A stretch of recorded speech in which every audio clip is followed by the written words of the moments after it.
इसलिए मैं यहां खड़ा होकर के तालीमी इदारे में खड़ा होकर के बात कर रहा हूं। क्योंकि खुदा ने मुझे शायरी का लहजा दिया है तो मैं उस लहजे में भी बात करूंगा और तकरीर की शक्ल में भी अपनी बात रखूंगा। यहां मेरी माएं बहनें बैठी हैं, स्टूडेंट्स बैठे हैं, तलबा बैठे हैं, तो मुझे लगता है मुझे थोड़ी सी शायरी की जबान में भी बात करनी चाहिए कि वक्त की ये जरूरत समझ लो, बिन पढ़े अब गुजारा नहीं है। कोई सियासी रहनुमा खड़ा होकर आपसे ये कभी नहीं कहेगा, लेकिन मैं कहने की हिम्मत कर रहा हूं क्योंकि मैं चाहता हूं कि सच्चाई से रूबरू होना जरूरी है। वक्त की ये जरूरत समझ लो, बिन पढ़े अब गुजारा नहीं है। ना कोई रहनुमा ना हुकूमत, कोई भी अब तुम्हारा नहीं है। ना कोई रहनुमा ना हुकूमत, कोई भी अब तुम्हारा नहीं है। इब्तिदा लफ्ज़ इक़रा से यारो, जिसके कुरान की हो रही हो। इब्तिदा लफ्ज़ इक़रा से यारो, जिसके कुरान की हो रही हो। कौम ऐसी भी रह जाए जाहिल, ये खुदा को गवारा नहीं है। कौम ऐसी भी रह जाए जाहिल, ये खुदा को गवारा नहीं है। और एक शेर सुनना कि तुम पढ़ो और पढ़ कर लिखो सब, वरना तारीख बदली मिलेगी। अभी डॉक्टर ओम शंकर जी बोल रहे थे तो उन्होंने कहा इमरान साहब अब आप सिर्फ प्रतापगढ़ के नहीं हैं, पूरे भारत के हैं, इसलिए अपना नाम बदल लीजिए। मैंने कहा यही कोशिश तो सरकारें कर रही हैं कि अपना नाम बदल लीजिए। हम एहतजाजन अपना नाम नहीं बदलेंगे, वो और होंगे जो मैखाने में जाके पीते हैं, हम जहां पीते हैं मैखाना बना लेते हैं। हम जिस मिट्टी में पैदा हुए हैं वही मिट्टी हिंदुस्तान है, हम जिस गांव में पैदा हुए हैं वही भारत है। कभी शाहिद ने शेर कहा कि जो भी मिलता है उसी को देखने लगता हूं मैं, क्या करूं मजबूरियां हैं गांव से आया हूं मैं तेरे साहिल पे आया था कि देखूं तेरा ज़र्फ, ऐ समंदर किसने तुझसे कह दिया प्यासा हूं मैं। हम गांव की मिट्टी से आए हुए लोग हैं। और यहां बैठे हुए बच्चों से मैं एक बात कहना चाहता हूं मेरे भाई। खालिद अमीर साहब कह रहे थे कि जो गरीब बच्चे हैं वो यहां आते हैं, जो पढ़े लिखे बच्चे हैं, जो अमीर परिवारों के बच्चे हैं वो इंग्लिश मीडियम स्कूल में जाते हैं। मैंने अपनी बेसिक शिक्षा जो है वो प्राइमरी से पूरी की, हाई स्कूल तक सही से खड़ी हिंदी बोलनी नहीं आती थी। मैं यहां एतराफ कर रहा हूं इस बात, क्योंकि हम ऐसे गांव में पैदा हुए जहां औधी बोली जाती थी, खड़ी हिंदी नहीं बोली जाती थी। खड़ी हिंदी बोलने में टांगे कांपती थी, पांव कांपते थे। वालिद साहब चूंकि घर का सबसे बड़ा बेटा था तो वालिद साहब नहीं चाहते थे कि पढ़ने के लिए मैं गांव छोड़ करके 70 किलोमीटर 80 किलोमीटर इलाहाबाद जाऊं। वो चाहते थे कि गांव के ही किसी डिग्री कॉलेज में एडमिशन ले लूं, ग्रेजुएशन कर लूं, पोस्ट ग्रेजुएशन कर लूं, डिग्रियां ले लूं। लेकिन जिद थी मुझे अपनी मंजिल खुद तय करनी थी। वालिद साहब की मर्जी से हट के, उनको नाराज करके इलाहाबाद यूनिवर्सिटी का एंट्रेंस दिया, एडमिशन लिया। कोई बताने वाला नहीं था कि ग्रेजुएशन में सब्जेक्ट क्या लेना चाहिए, नहीं बताने वाला था। गांव में तो यही है ना सोच कि हाई स्कूल कर लो, इंटर कर लो, बीए कर लो, एमए कर लो, उसमें क्या कर लो, कौन सा सब्जेक्ट ले लो, कोई बताने वाला नहीं, कोई गाइड करने वाला नहीं। अपनी मर्जी से ग्रेजुएशन में एंट्रेंस दिया, एडमिशन लिया। जब इलाहाबाद विश्वविद्यालय में पहुंचा तो आंखें चुदियां गई। ऐसा लगा कि मैं तो गांव से आया हूं, मैं तो यहां एडजस्ट ही नहीं होता हूं। उस समय हम पैंट के साथ शर्ट नहीं पहनते थे, बुश शर्ट पहनते थे जो लंबी होती थी, कुछ रुपए मीटर कपड़ा जिसका आता था। उस लिबास में यूनिवर्सिटी में जा करके जब देखा कि अच्छे अच्छे कपड़े पहने हुए लोग, अंग्रेजी बोलते हुए इलाहाबाद विश्वविद्यालय के बच्चे, पूरब का ऑक्सफोर्ड। तो हमें लगा इस दुनिया में तो हमारी जगह ही नहीं बनती है। लेकिन खुद पर भरोसा रखिए तो खुदा नए रास्ते खोलता है आपके लिए। वहां एहसास हुआ कि खुदा ने मुझे एक हुनर दिया है, मुझे उस हुनर को तराशना है। और अब बुजुर्गों से भी एक बात कहना चाहता हूं, अपने बच्चों के अंदर छिपे हुए हुनर को पहचानिए। अगर सचिन तेंदुलकर को उनके पिता आईएएस बनाना चाहते तो न वो कभी आईएएस बन पाते, न सचिन तेंदुलकर बन पाते। अगर शाहरुख खान को उनके वालिद क्रिकेट खिलवाना चाहते तो न वो कभी शाहरुख खान बन पाते, न क्रिकेट खेल पाते। अगर इमरान प्रतापगढ़ी के वालिद जैसी जिद कर रहे थे कि डॉक्टर बनना है या फिर यूपीएससी करना है, अगर मैं उस कोशिश में लगा होता तो शायद ना तो आईएएस बन पाता और ना ही आज मेंबर ऑफ पार्लियामेंट बनके देश की सबसे बड़ी पंचायत में बैठा होता। इसलिए अपने बच्चों के हुनर को पहचानिए। और मुझे अपने भाइयों से, बहनों से भी यह कहना है कि खुदा हर इंसान को, हर बच्चे को एक हुनर देता है, उसे पहचान लो, उसे तराश लो, तो पूरी दुनिया में वही तुम्हारी पहचान का सबब बन जाएगा। अगर नहीं पहचानोगे तो धीरे धीरे वो टैलेंट, वो हुनर मर जाता है। जिस भी फील्ड में, ये तो वायरल होने का जमाना है। आपका एक वीडियो वायरल होता है और बड़े बड़े धन्ना सेठ घर पे बैठे रहते हैं और उस बेटे का इंटरव्यू लेने के लिए पूरी दुनिया की मीडिया चली आती है। ये बदला हुआ जमाना है, ये सोशल मीडिया का जमाना है, मीडिया का जमाना है। अपने अंदर के टैलेंट को पहचानो, स्पेशलाइजेशन का जमाना है। पहले एक दौर था कि एक डॉक्टर होता था, वही सर्दी खांसी का भी इलाज करता था, वही पेट के दर्द का भी इलाज करता था, वही हड्डियां टूटने का भी इलाज करता था। लेकिन आज हर बीमारी के अलग अलग स्पेशलिस्ट डॉक्टर हैं।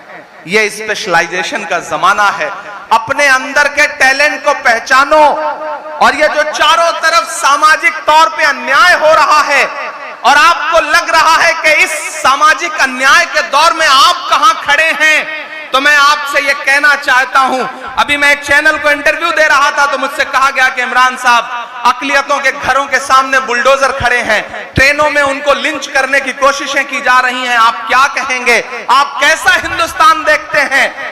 तब मैंने उनसे एक बात कही थी कि मैं आने वाले 10 सालों बाद एक ऐसा हिंदुस्तान देखता हूं जो इतना खूबसूरत होगा, इतना खूबसूरत होगा कि हर मजलूम अपने हक के लिए अपनी सदाएं खुद बुलंद करेगा। क्योंकि ये दौर ऐसा दौर है जो इंसानों को सिखा रहा है कि जीना कैसे है, इस समाज में बने कैसे रहना है। आपके खिलाफ जो सरकारी साजिशें हैं, समाजी साजिशें हैं, उन्होंने एक काम अच्छा किया है और वो ये किया है कि कन्याकुमारी से कश्मीर तक डंडा लेके भैंस चराने वाला आम मुसलमान भी ये मान चुका है कि अगर इस मुल्क में जिंदा रहना है तो अपने बच्चों को पढ़ाना पड़ेगा। ये एहसास जागा है आपके अंदर, इस एहसास को बुलंद करिए। अगर आपने इस एहसास को बुलंद कर लिया, हमारे पास यूनिवर्सिटियां बहुत हैं। मैं बड़ी माफी के साथ, यहां जो हायर एजुकेशन से जुड़े हुए लोग बैठे हैं, हमारे पास यूनिवर्सिटियां बहुत हैं और बच्चा अगर हाई स्कूल तक पढ़ लिख जाता है तो किसी ना किसी यूनिवर्सिटी में दाखिला भी ले लेगा। हमें जरूरत है बेसिक स्कूलों की, हमें जरूरत है पहली क्लास से 12th तक हमारे बच्चे कैसे एजुकेशन हासिल करें, इसके लिए लड़ाई लड़ने की जरूरत है। चूंकि हम शिक्षा के महत्व पर बात कर रहे हैं, हमें एमएएच इंटर कॉलेज जैसे सैकड़ों हजारों इंटर कॉलेजेस की जरूरत है। इस भीड़ में बैठे हुए सारे लोगों से मैं ये गुजारिश करूंगा, आप अलग अलग दुनिया के लोग हैं, किसी को खुदा ने बहुत दौलत दी होगी, किसी को खुदा ने कोई अलग हुनर दिया होगा, कोई सियासत में बहुत आगे होगा। पूरा समाज हम नहीं बदल सकते, एक झटके में पूरा देश नहीं बदल सकते। अपने आसपास से बदलाव लाओ। खुदा कभी कभी क्या करता है कि आपको दौलत तो बहुत दे देता है, आप सोचते हो कि मेरा बेटा पढ़े, मैं इसे आईएएस कराऊं, इसे सीपीएमटी में ले जाऊं, पीएमटी कराऊं, नीट कराऊं, जो करना चाहे वो कराऊं। लेकिन कभी कभी ऐसा होता है कि खुदा दौलत तो देता है लेकिन आपके बच्चे को पढ़ने का मन नहीं देता। ऐसे में आपको क्या करना चाहिए?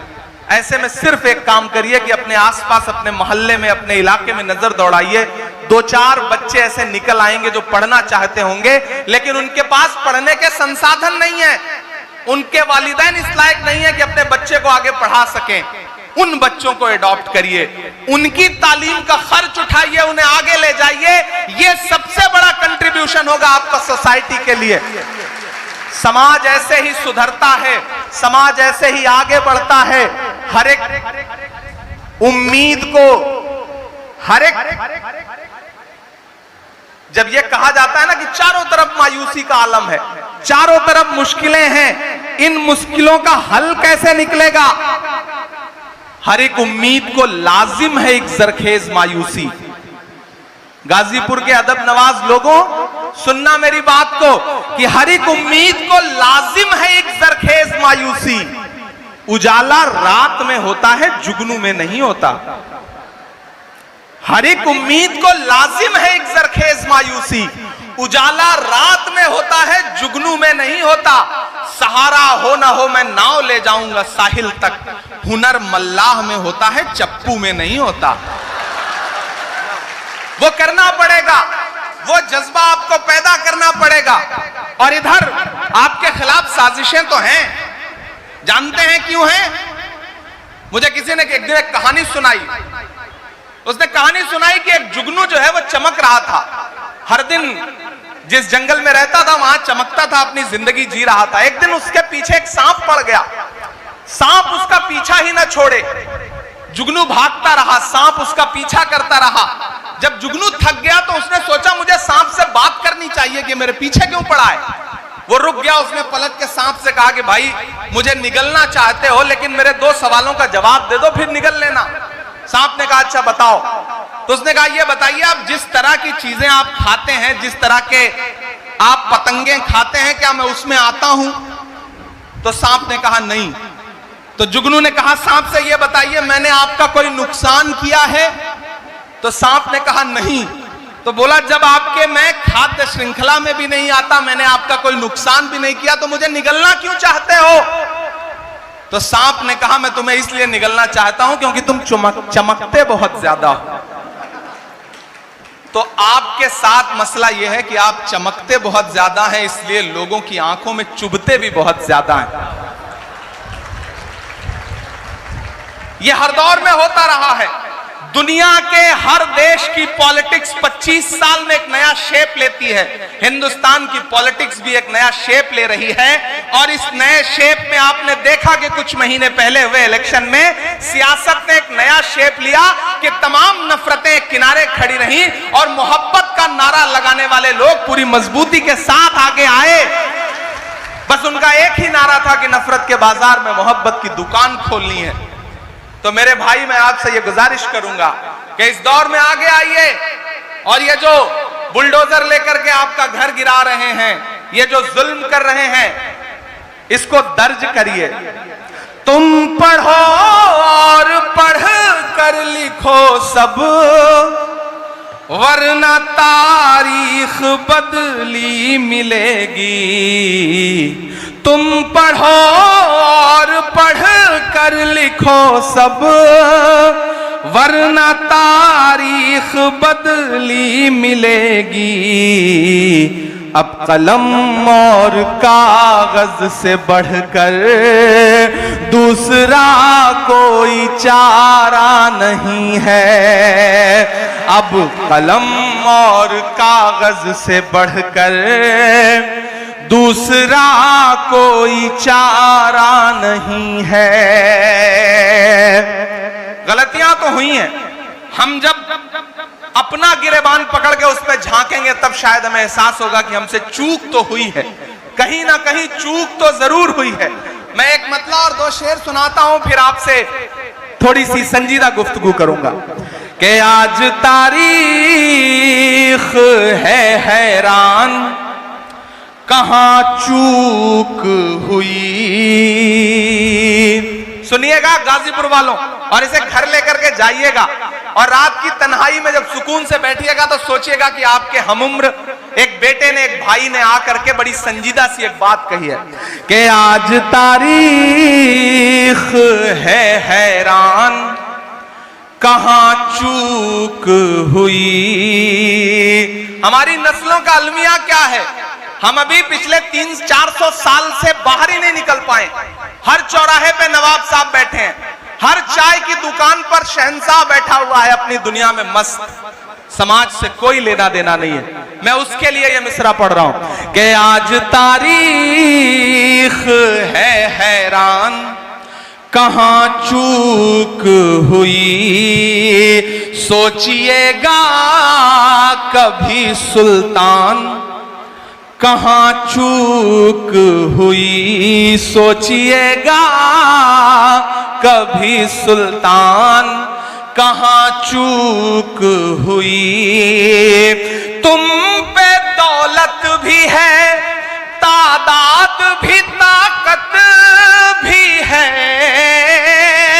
तुम पे दौलत भी है, तादाद भी, ताकत भी है, फिर भी हो बेसरो सामान, कहां चूक हुई, फिर भी हो बेसरो सामान, कहां चूक हुई। और एक बड़ा कड़वा शेर पढ़ता हूं कि हल हुआ करते थे दुनिया के मसाइल जिनसे, हल हुआ करते थे दुनिया के मसाइल जिनसे, मसला अब है मुसलमान, कहां चूक हुई, मसला अब है मुसलमान, कहां चूक हुई। और ये जो शेर पढ़ने जा रहा हूं, अब तक जो कुछ बोला है वो एक तराजू पर, और अब जो बोलने जा रहा हूं वो इस एक पल्ले पर। यहां से वहां तक डाइस पर मौजूद हर एक शख्स, इधर जो माएं बहनें बैठी हैं, सबकी दुआएं मांगता हूं इस शेर पर कि मसला अब है मुसलमान, कहां चूक हुई।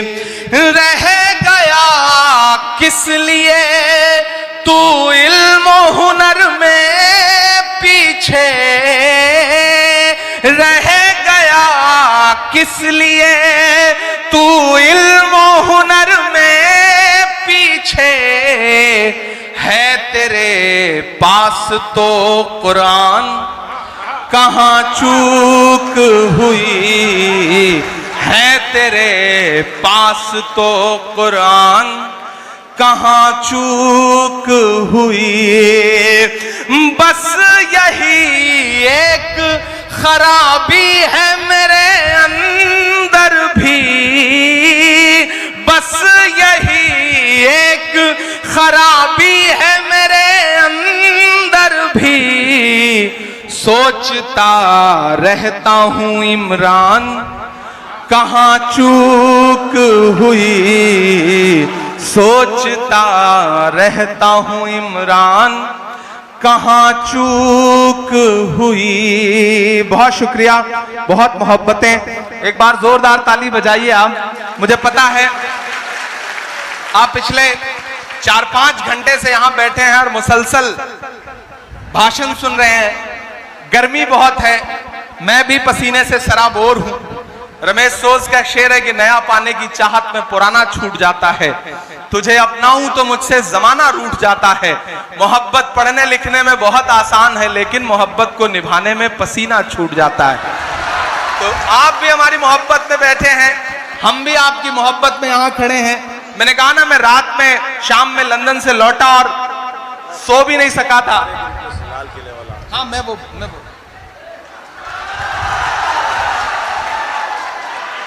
गाजीपुर का आदमी भी, उसे सारे हुनर आते हैं।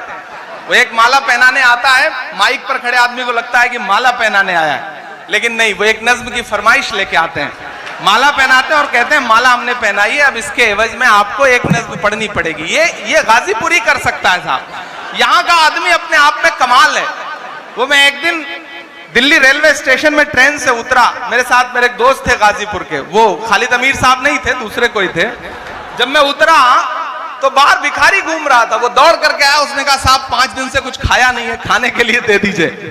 तो जो हमारे साथी थे उन्होंने अपनी जेब से 500 का नोट निकाला और उस भिखारी से कहा कि तुम्हारे पास फुटकर है, चेंज है?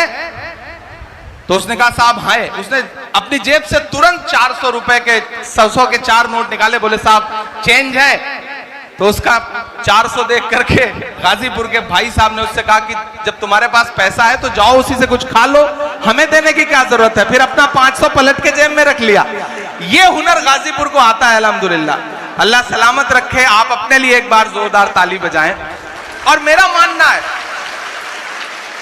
देखिए मैं हमेशा इस बात को मानता हूं कि ये जो 4 फीट ऊंचा स्टेज है ना, इस पे बैठे हुए लोग ज्यादा मोतबर नहीं है।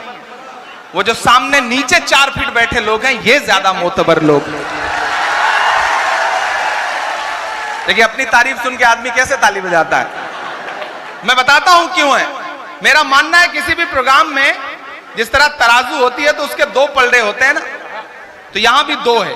एक ये स्टेज है और ये एक सामने ऑडियंस है, लोग हैं, अवाम है। लेकिन मेरा हमेशा मानना है कि तराजू का वही पलड़ा नीचे होता है जिसमें वजन ज्यादा होता है। आप ज्यादा वजनदार लोग, आप ज्यादा समझदार लोग हैं। आप पिछले 5 घंटे से 4 घंटे से पसीने में, गर्मी में, परेशानी में बैठे हैं, लेकिन मैं आपकी मोहब्बत को सलाम करूंगा। और मैं बहुत दिन बाद किसी स्कूल के प्रोग्राम में आया हूं, वरना हर शाम किसी मुशायरे में रात के 12 बजे 11 बजे पहुंचना, मुशायरे सुनाना और वापस चले जाना, या फिर किसी पॉलिटिकल प्रोग्राम में पहुंचना तो तकरीर करना और वापस चले जाना। लेकिन बहुत दिनों बाद एक ऐसी महफिल सजी है जिसमें मुझे बच्चों से मिलने का मौका मिल रहा है, उनकी तकरीरें या उनकी नज़में सुनने का मौका मिल रहा है। और जिन दोनों बच्चों ने मेरी नज़में सुनाई मदरसे की और लाल किला की, मैं उन दोनों बच्चों को मुबारकबाद दूंगा कि आप बहुत अच्छा पढ़ रहे थे। और एक बात यहां मौजूद हर तलबा से, हर स्टूडेंट से कहना चाहता हूं, अगर इमरान प्रतापगढ़ी जैसा कोई आदमी इस देश की पार्लियामेंट में पहुंच सकता है तो यहां मौजूद कोई भी बच्चा देश की पार्लियामेंट में पहुंच सकता है। मैं आपसे ज्यादा गांव से आया हूं। 12 किलोमीटर साइकिल चला करके रोज स्कूल जाया करता था अपने हाई स्कूल तक की पढ़ाई के लिए। तो अपने अंदर के हुनर को पहचानिए, उसे बड़ा बनाइए, वो किसी भी फील्ड का हो, और अपनी मंजिलें तय करिए, अपनी लड़ाई तय करिए। सामाजिक न्याय के खिलाफ लड़ने वाले लोगों ने अपने हथियार बदल दिए हैं, तौर तरीके बदल दिए हैं, तो सामाजिक न्याय की लड़ाई लड़ने वालों को भी अपने तौर तरीके बदलने पड़ेंगे। अगर आपको लगता है कि पुराने भाषणों से, पुरानी तकरीरों से काम चल जाएगा तो नहीं चलेगा। गाजीपुर वालों और गाजीपुर के साथ साथ यहां खड़े होकर के पूरे हिंदुस्तान की आवाम से कहना चाहता हूं कि ये जो घरों को तोड़ने की साजिशें हैं, इस लड़ाई को लड़ने के लिए आपको तरीके बदलने पड़ेंगे। आरटीआई है, राइट टू इंफॉर्मेशन है आपके पास, राइट टू एजुकेशन है आपके पास, राइट टू फूड है। यूपीए 2 ने दिया है आपको ये हथियार। इन हथियारों का इस्तेमाल करिए। अगर कहीं आपके इर्द गिर्द ऐसा कुछ हो रहा है, हम लोग इस लड़ाई को लेकर के, अभी जो मध्य प्रदेश में हुआ है, उस लड़ाई को लेकर के सुप्रीम कोर्ट जा रहे हैं, लड़ेंगे इस लड़ाई को मजबूती के साथ। और आपसे भी गुजारिश करता हूं कि इस भीड़ में तमाम वकील बैठे होंगे, सामाजिक कार्यकर्ता बैठे होंगे, पहचानिए उनको जो चिन्हित करके आपके घरों पे बुलडोजर चलवा रहे हैं, चाहे वो कोई अधिकारी हो, चाहे कोई नेता हो। जो राइट टू इंफॉर्मेशन का अधिकार है ना आरटीआई का, उनकी भी जमीनों के लिए, उनके भी घरों के लिए, उनकी भी संपत्तियों के लिए आरटीआई लगाइए। जो कलेक्टर या जो कोई यूपीएससी से आया हुआ इंसान ये सोचता है कि किसी का भी घर कुचल करके चला जाएगा और दुनिया चुप रहेगी, तो उसके खिलाफ भी आरटीआई लगाइए। पता करिए कि उनका जो घर बना है उसका नक्शा पास है या नहीं पास है। ये लड़ाई इस देश के तमाम सामाजिक कार्यकर्ताओं को, इस देश के तमाम वकीलों को, शिक्षाविदों को मिलकर लड़नी पड़ेगी, वरना इस देश के दलित हो, आदिवासी हो, अल्पसंख्यक हो, पिछड़े हो, महिलाएं हो, जो जुल्म सितम की इंतहा इबारत लिखी जा रही है, उसे आने वाली सदियां याद रखेंगी। मैं आखिर में थोड़ी देर आपसे और गुफ्तगू करूंगा, लेकिन एक नज्म पहले सुनाऊंगा उसके बाद। कि जख्म पर जख्म खा के निकले हैं। लोग कहते हैं इमरान बदल तो नहीं गए सियासत में जाने के बाद, लहजा नर्म तो नहीं कर लिया। एक दिन पार्लियामेंट में एक साथ 146 एमपी सस्पेंड किए गए। 146 मेंबर ऑफ पार्लियामेंट एक दिन में, पिछले इससे पहले वाले सेशन में जब सस्पेंड किया गया तो मैं बाहर निकला तो मीडिया के साथ ही खड़े थे। जैसे ही पार्लियामेंट की चौखट से बाहर आया तो उन्होंने कहा इमरान साहब आप सारे लोग सस्पेंड हो गए। मैंने कहा ये तो तमगा है, तमगा लेके आ रहा हूं, सस्पेंड हुआ तो कौन सा। मायूस होके निकला हूं। तब मैंने एक नज्म कही कि जख्म पर जख्म खा के निकले हैं, हाँ मगर मुस्कुरा के निकले हैं। मुझे लगना चाहिए कि मैं गाजीपुर में खड़ा हूं, एमएच इंटर कॉलेज में खड़ा हूं, मेरे सामने मेरी बुजुर्ग नस्लों के साथ साथ मेरी नई पीढ़ी भी खड़ी है जिसके खून में बहुत जोश है, जज्बा है, हिम्मत है। कि जख्म पर जख्म खा के निकले हैं, हाँ मगर मुस्कुरा के निकले हैं। सर झुकाने का हुक्म जब आया,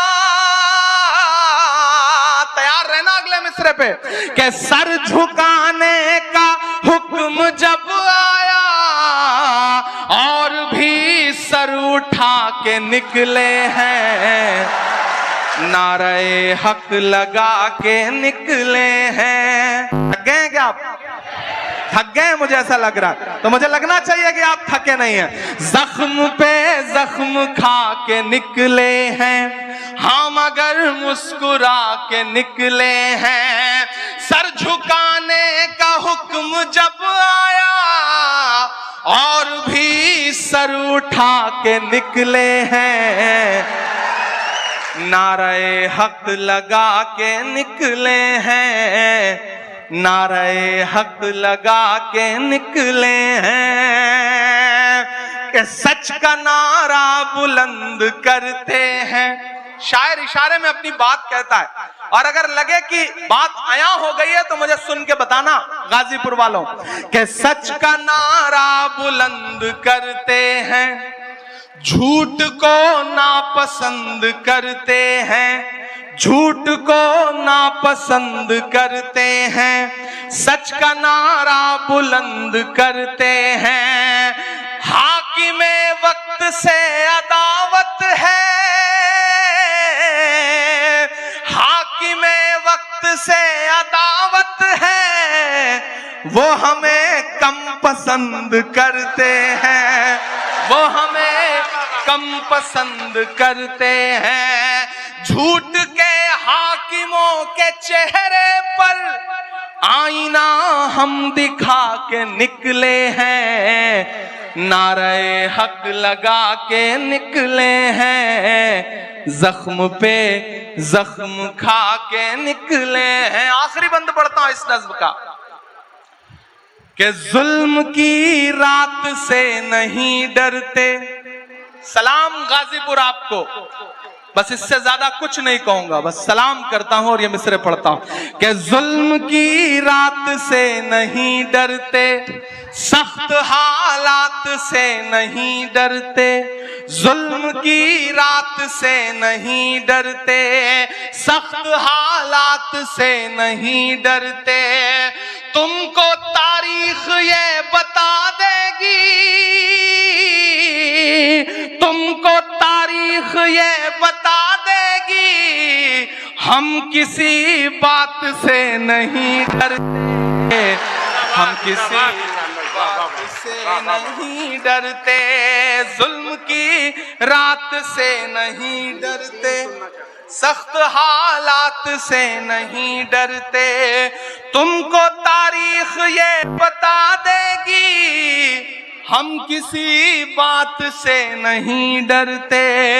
हम तो निकले हैं मुस्कुराते हुए और वो तिल मिला के निकले हैं, नारे हक लगा के निकले हैं, हाँ मगर मुस्कुरा के निकले हैं। बहुत शुक्रिया, बहुत मोहब्बतें। और 4 मिसरे ये भी पढ़ता हूं कि देखना इंकलाब आएगा, हर सितम का जवाब आएगा। कुछ तो मीडिया को भी मसाला देना जरूरी है ना। कि देखना इंकलाब आए, सब छोड़ दो, शिक्षा पे कल कुछ नहीं छपेगा, ये मिसरे छपेंगे, आप देखिएगा। कि देखना इंकलाब आएगा, हर सितम का जवाब आएगा। अच्छे दिन का किए थे जो वादा, अच्छे दिन का किए थे जो वादा, उनका दिन भी खराब आएगा, उनका दिन भी खराब आएगा। बहुत शुक्रिया।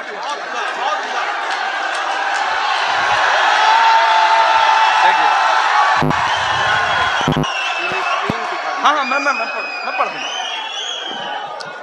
नहीं, बहुत शुक्रिया। दरअसल मुझे ऐसा बीच में लग रहा था कि आप थक गए हैं, तो आपको जगाने के लिए मुझे करना पड़े कि देखना इंकलाब आएगा, हर सितम का जवाब आएगा। अच्छे दिन का किए थे जो वादा, उनका दिन भी खराब आएगा, उनका दिन भी खराब आएगा, उनका दिन भी खराब आएगा। मुझे बार बार एक नज्म के लिए बादशाह राही साहब और हमारे जो नाजिम है वो कह रहे हैं फलस्तीन वाली नज्म सुना दीजिए, वो बहुत जरूरी है। मुझे लगता है कि जब आप सामाजिक न्याय की बात करते हैं तो भारत तो ऐसा देश है जहां वसुधैव कुटुंबकम की बात की जाती है। संपूर्ण विश्व हमारा घर है, संपूर्ण वसुधा हमारी है, वसुधैव कुटुंबकम यानी कि संपूर्ण विश्व की जो धरा है वो हमारा परिवार है। ऐसे में मैं एक नज्म सुना देता हूं, फिर उसके बाद आपसे सामाजिक न्याय के इस विषय पर आपसे बातचीत करूंगा। एक नज्म जो इन दिनों पूरी दुनिया में पढ़ रहा हूं और पूरी दुनिया में बहुत दर्द के साथ सुनी जा रही है। मुझे खुशी है कि चाहे यूएनओ हो या फिर अंतरराष्ट्रीय कोई भी मंच हो, भारत की सरकार, यहां पे नेता कोई भी बात करें, लेकिन अंतरराष्ट्रीय मंचों पर जब भी हमारी सरकार खड़ी होती है तो वो पुरजोर तरीके से फिलिस्तीन का समर्थन करती है। इस बात के लिए एक जोरदार ताली बजाइए आप सारे लोग।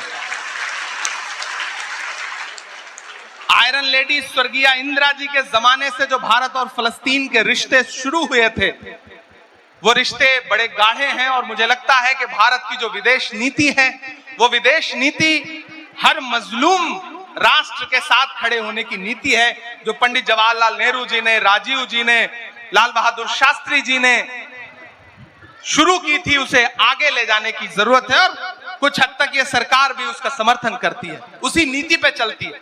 मैं एक नज्म पढ़ता हूं, फलस्तीन का मुद्दा इन दिनों पूरी दुनिया के सामने। मैं जब भी किसी दर्द को आवाज देना चाहता हूं तो मुझे अल्लामा इकबाल याद आते हैं और दुआ की शक्ल में मेरा दिल करता है कि मैं हाथ उठाऊं उसकी बारगाह में जो पूरी दुनिया को चलाने वाला है, पूरी दुनिया का मालिक है। और जब मैं ऐसी कोई बात कहना चाहता हूं तो मुझे अल्लामा इकबाल की वो नज्म याद आती है जो पूरी दुनिया में मकबूल है कि लब पे आती है दुआ बन के तमन्ना मेरी। मैं इस एक मिसरे को उठाता हूं और एक मुकम्मल नज्म आपको सुनाता हूं, आपकी आंखों में वो तमाम मंजर तैरते जाएंगे। इधर जो लोग बैठे हैं सब थोड़ी देर के लिए मुझे आपकी संजीदगी चाहिए। लब पे आती है दुआ बन के तमन्ना मेरी, लब पे आती है दुआ बन के तमन्ना मेरी, सुन ले तू आज ये फरियाद खुदाया मेरी, लब पे आती है दुआ बन के तमन्ना मेरी।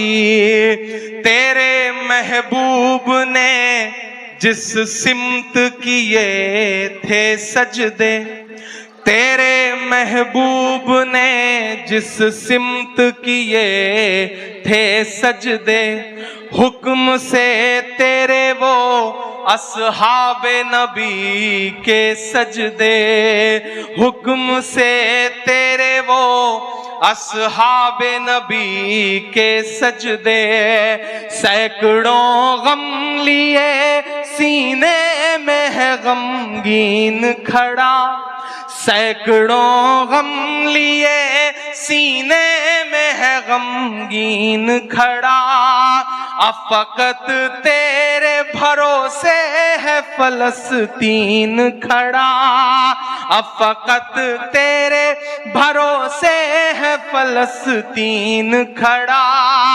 काश दुनिया ये समझ पाती है झगड़ा क्या है, दुनिया ये समझ पाती है झगड़ा क्या है, आपके घर पे किसी गैर का कब्जा क्या है।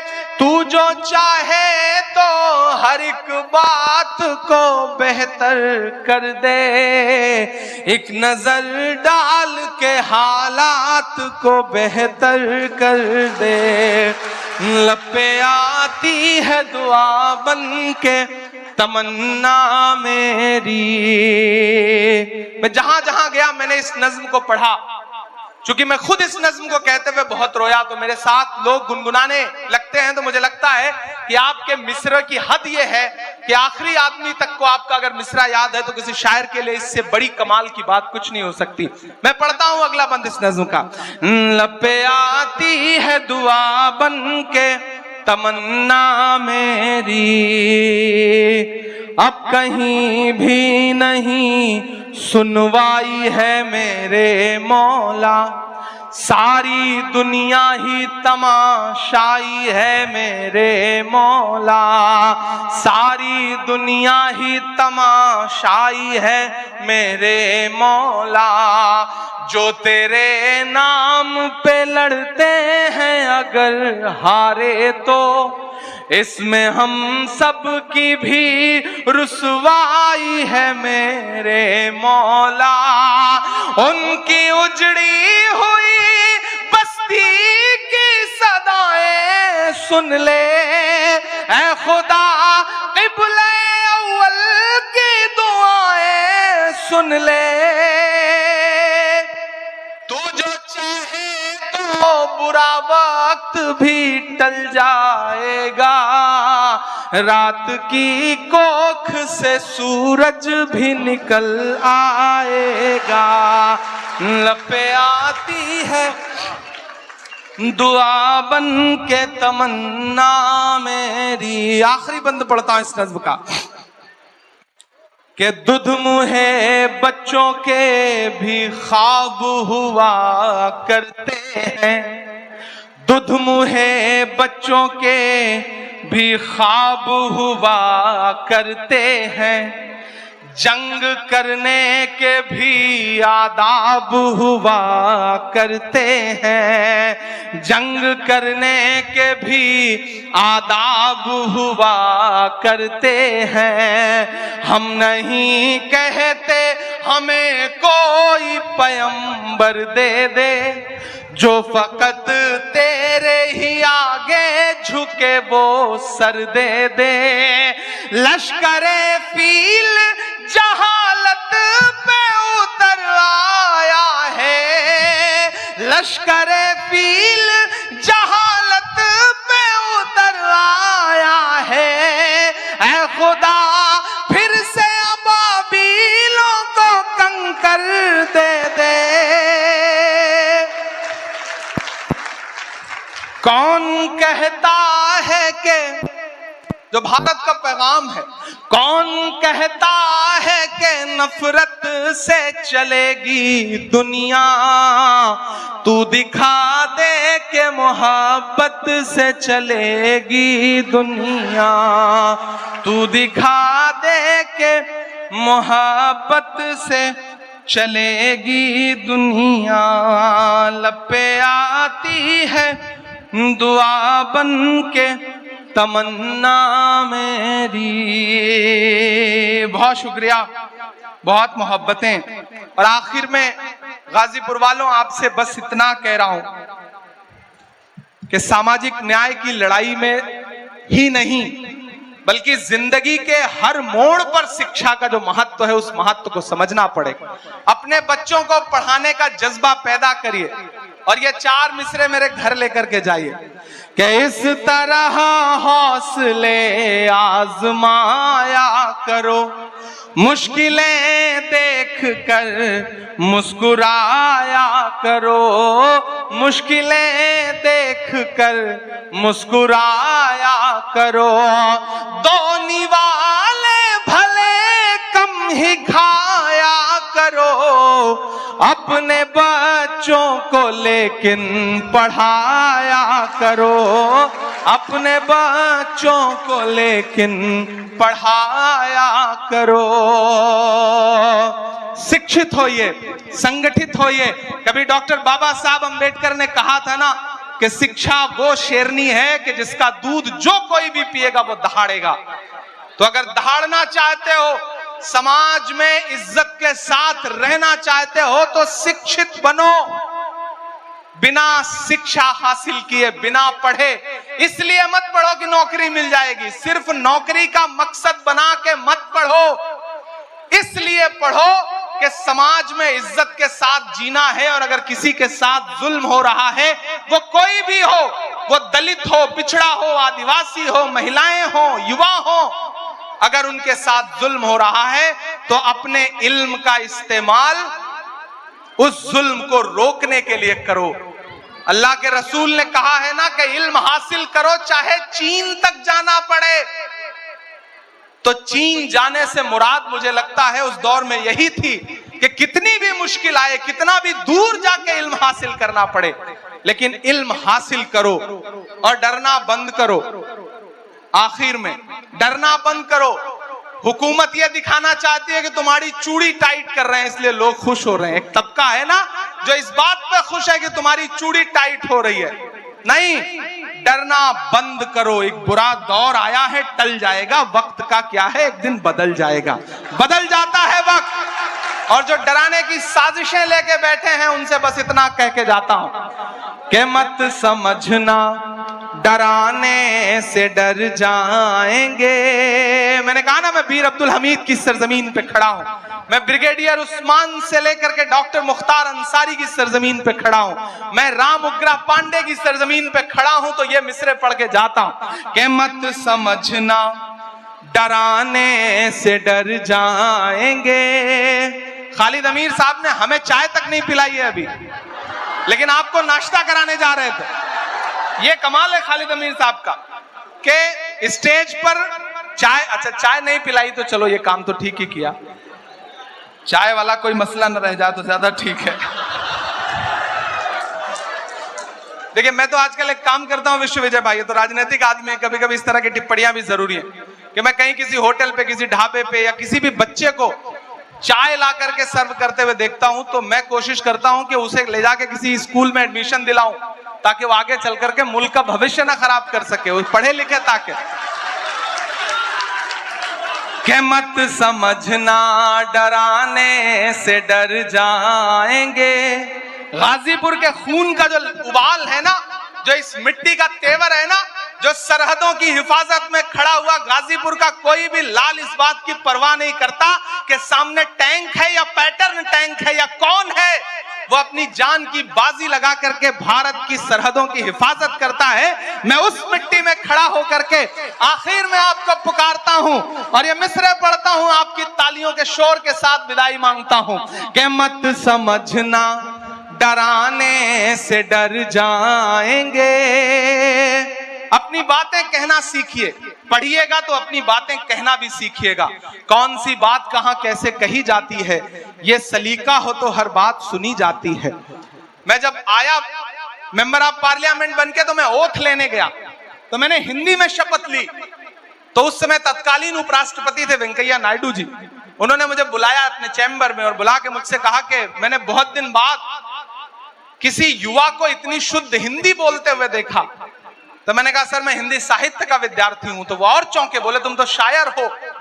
मैंने कहा ये कितना खूबसूरत कॉम्बिनेशन है कि मैं इलाहाबाद विश्वविद्यालय में गंगा और जमुना के तट पर बैठ करके मैंने शायरी और कविता लिखनी सीखी है। जहां संगम होता है जो नदियों का, वहां पे साहित्य का संगम होता है। मैं उस मिट्टी से आया हूं, इसलिए इस सरकार की सारी खुराफातें समझता हूं और उसको इसी भाषा में जवाब देने का हुनर भी जानता हूं।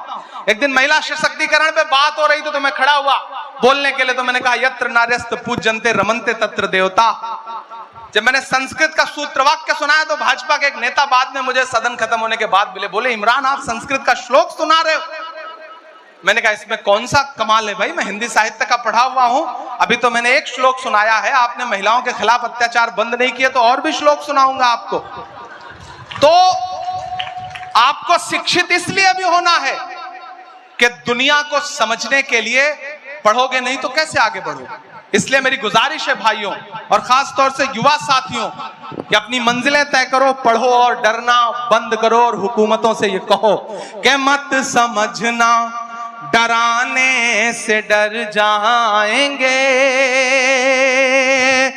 मत समझना डराने से डर जाएंगे, अब के सारी हदों से गुजर जाएंगे। तैयार रहना तालियां आप बजाने के लिए जो अगले 2 मिसरे हैं उस पर गाजीपुर की आवाम के लिए कहे गए मिसरे हैं वो कि मत समझना डराने से डर जाएंगे, अब के सारी हदों से गुजर जाएंगे, मौत के नाम का खौफ देता है क्यों। तैयार रहिएगा कि मौत के नाम का खौफ देता है क्यों, मौत जिस रोज आएगी मर जाएंगे, मत समझना डराने से डर जाएंगे, अब के सारी हदों से गुजर जाएंगे, कि हमने जमजम दिया आबे गंगा दिया, हमने जमजम दिया आबे गंगा दिया, तुमने भारत को दंगा ही दंगा दिया।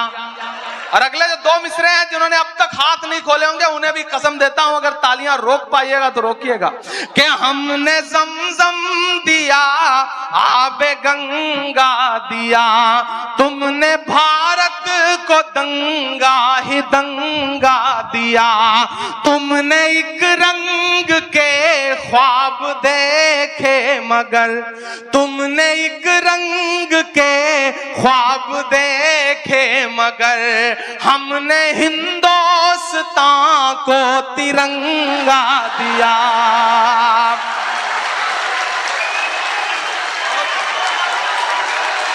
बहुत शुक्रिया।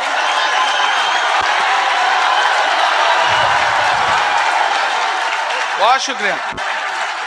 हमने जमजम दिया आबे गंगा दिया। जब जब मुझे लगता है कि आप थक गए तब तब आप मुझे गलत साबित कर देते हैं कि हमने जमजम दिया आबे गंगा दिया, तुमने भारत को दंगा ही दंगा दिया, तुमने एक रंग के ख्वाब देखे मगर, हमने हिंदुस्तान को तिरंगा दिया। ये तिरंगा बदन पर लपेटे हुए, ये तिरंगा, कल मैं याद रह जाऊं तो इन मिसरों से आपको याद रह जाऊं कि ये तिरंगा बदन पर लपेटे हुए एक दिन इस जमीन में उतर जाएंगे, मत समझना डराने से डर जाएंगे, अब के सारी हदों से गुजर जाएंगे।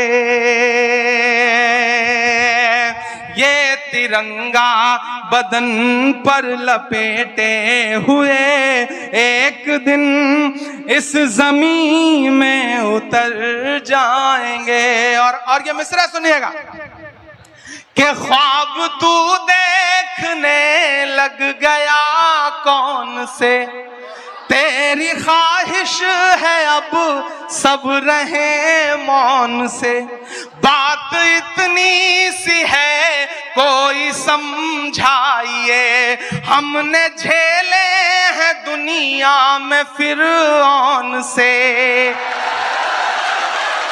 कि ना इधर जाएंगे ना उधर जाएंगे, ना इधर जाएंगे ना उधर जाएंगे, बन के खुशबू फजा में बिखर जाएंगे, मत समझना डराने से डर जाएंगे, अब के सारी हदों से गुजर जाएंगे। और आखिरी बंद पढ़ता हूं इस नज्म का कि आंख मूंदे कहां तक गुजरता चलूं, ये तो मुमकिन नहीं है कि डरता चलूं।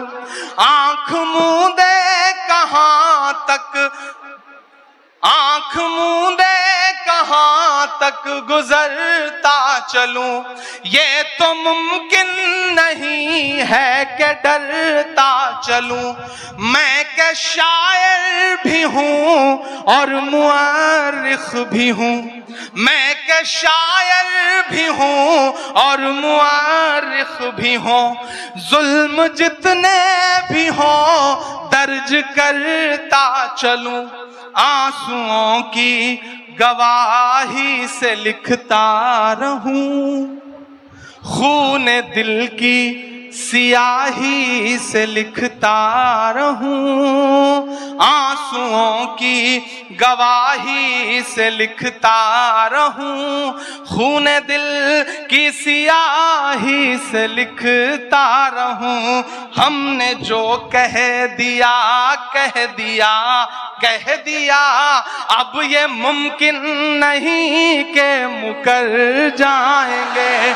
मत समझना डराने से डर जाएंगे, अब के सारी हदों से गुजर जाएंगे।